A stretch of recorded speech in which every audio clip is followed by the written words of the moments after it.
welcome to Ellen Ruth Soap. I'm Ellen, and today we are making a coffee soap. I love making coffee soaps because they smell so good, and I'm a coffee lover. Today we're going to use fresh brewed coffee from Be Scented.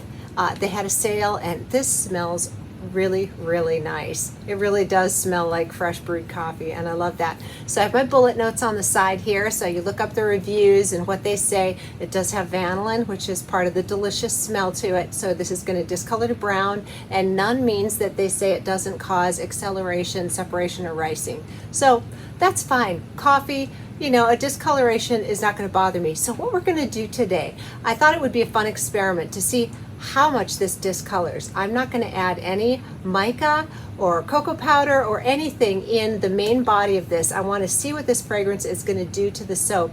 But what I am going to do is pull off a small portion so that I can make a wispy swirl, like you've just poured cream in a cup of coffee. You know how it swirls? I love that look. So I will pull off a little unscented, and we'll see what this does. But along with the fragrance, I do have my coffee grounds.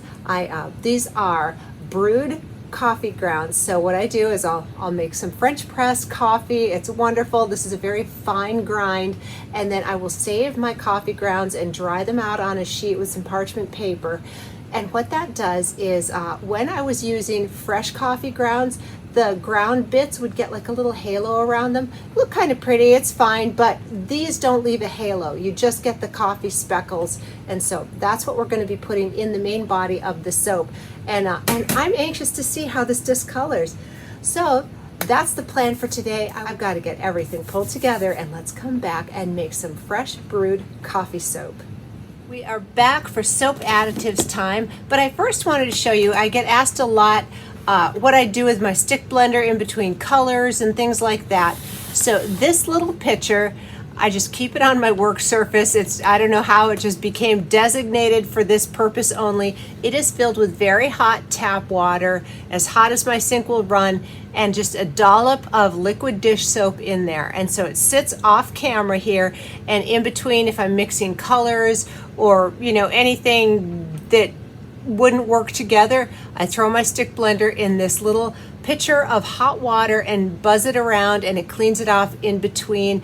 And if I have dirty spatulas and things, I throw them in here to keep everything soft and easy to wash. So that's what's off camera. This is where my stick blender sits when it's, you know, in different colors. So I just wanted to show you that so that you know what goes on behind the scenes. So now let's get to the soap additives. Here are all my oils and butters, and I'm going to add my kaolin clay and my oats in here. I have my coffee grounds off to the side, and my coffee lye solution is cooling. So let's get these blended in and just let them fully plump up and absorb in the oils before we get moving on.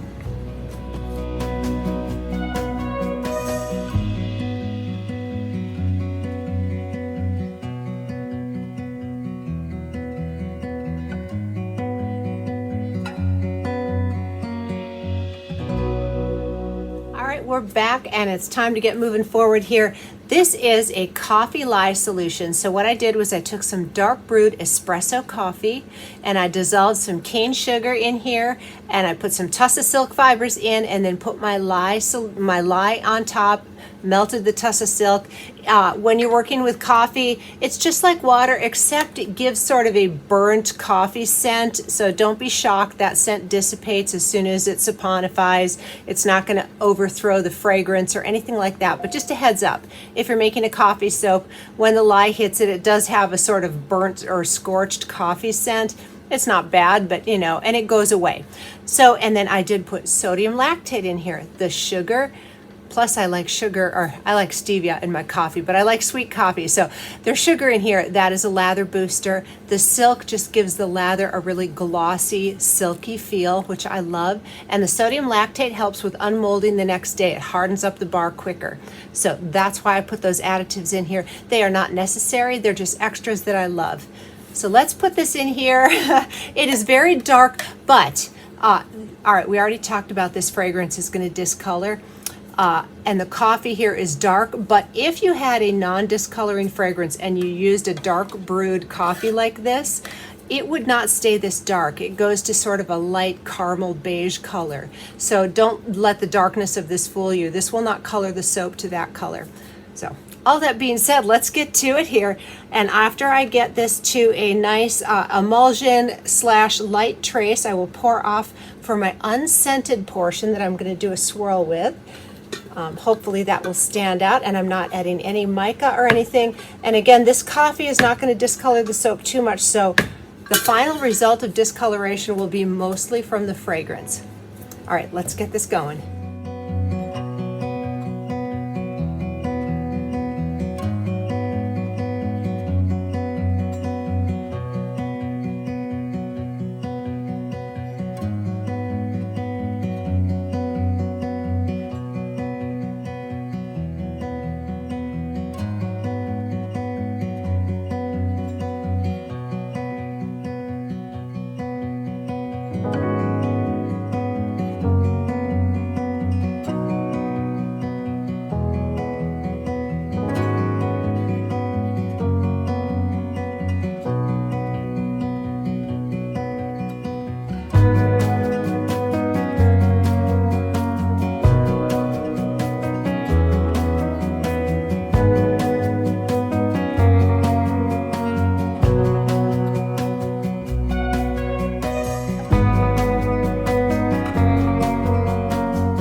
It is the next day. It's been about 24 hours since I poured this in the mold. I did have this lid and a blanket over it, so I'm hoping this went through complete gel phase yesterday, and I am loving it. You can already see the brown portion getting very brown, so this is definitely going to discolor, and I'll probably wait several days before I do the final photography, and I'll come back and show you guys the finished color, because it's not going to be there right away. Sometimes it can take up to a week or two to get that full discoloration, but I am loving it. It smells good, giving me all the coffee vibes. Let's get in here and see how that wispy swirl came out.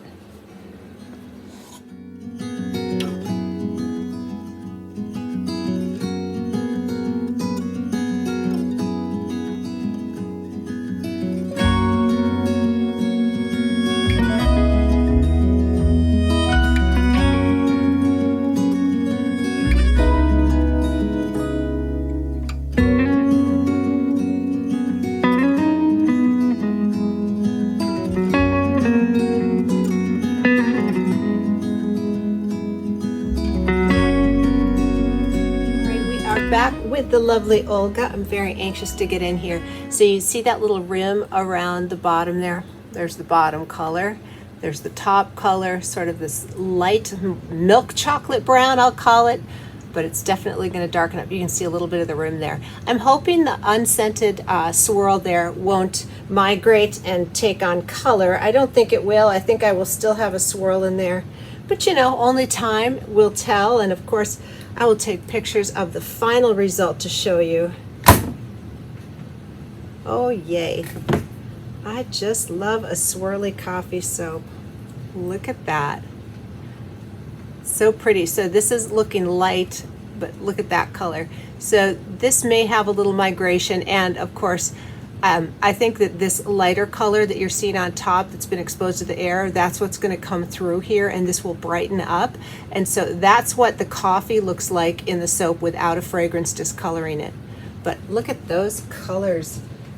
I am so happy with the swirls, and it'll have a light exfoliating feel with those coffee grounds in there, which I don't mind a light exfoliating feel.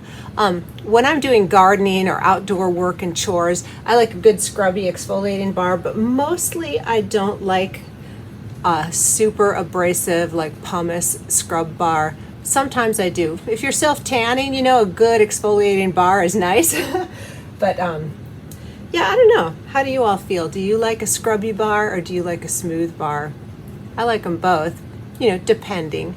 But yeah, you can definitely see the color migrating. And I think this is a yummier color. This is just sort of blah, but the darker I think is going to actually look better. All right, let's get into our middle loaf. I love how the top came out. It looks like little dollops of cream on top of your coffee or latte or espresso or whatever it is you like. I love them all, I really do. And I do like stevia in my coffee, but if there's no stevia available, I'll drink it without sweetener, and I still like coffee sometimes just for sipping. I have seen some people that like the smell of coffee and don't like the taste of coffee. Looks like we're going to get some soapy patterns too, which is always fascinating to me. When you like the smell of something but not the flavor of it, that's an interesting combo. But I get it, I really do, because it does, I think, have a really good scent. And the scent on these smells fantastic today. So that is all a big plus. All right, let me grab this next bar and we'll talk about, let's see, yeah. So this is why I use pre-brewed grounds, because it didn't bleed out. You see, it's really crisp, and it didn't have any halos on the top or bleed out. Even after I did steam the top on here, and the coffee didn't seep out because these were already brewed and then dehydrated again. So that is why I do like to use my already brewed coffee grounds. In the body of the soap, the little halos doesn't matter much. It looks kind of attractive, but especially when you're sprinkling on top, I don't like that little sort of bleed out. So anyway, that's why I use pre-brewed and dehydrated grounds. Oh, these are nice. And I had no issue with overheating using coffee. Like I said, I put the blanket on last night. This did go through gel phase. I'm not seeing any partial gel signs. So it went through a good full gel phase, but I had no overheating issues. So all of that's good. All right, let's get into our last loaf here. Oh, I'm loving this. Goat milk, coffee, it's got all the goodness. I'm so happy. So here's what I want to know. Leave it in the comments down below.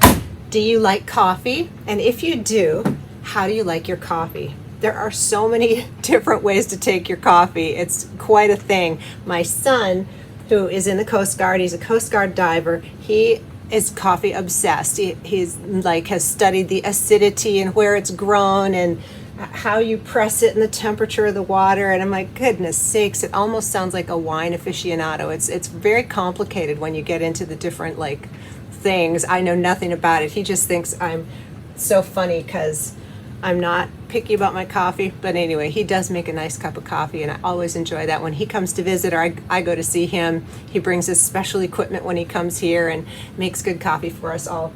But I would like to know how you all, if you're a coffee drinker, how do you like it? What's your preference?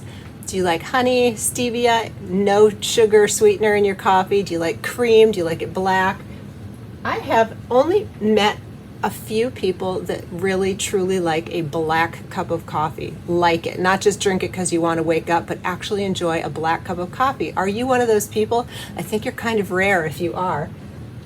Anyway, I will definitely have soapy patterns, and I'm going to wait to do the final photography on here so we can watch the color migration and see how beautiful brown these come out at the end. And I thank you so much for joining me today. I hope you enjoyed today's video, and have a cup of coffee and a wonderful day. All right, it has been 24 hours since I cut these, and look how gorgeous that color is coming up. I think it's going to get even darker than this. So this is the 24-hour mark. I'm going to now bevel and stamp all these, and I will come back with more photographs in several days if it keeps going. So I will keep you all posted. But I am loving how this is coming out.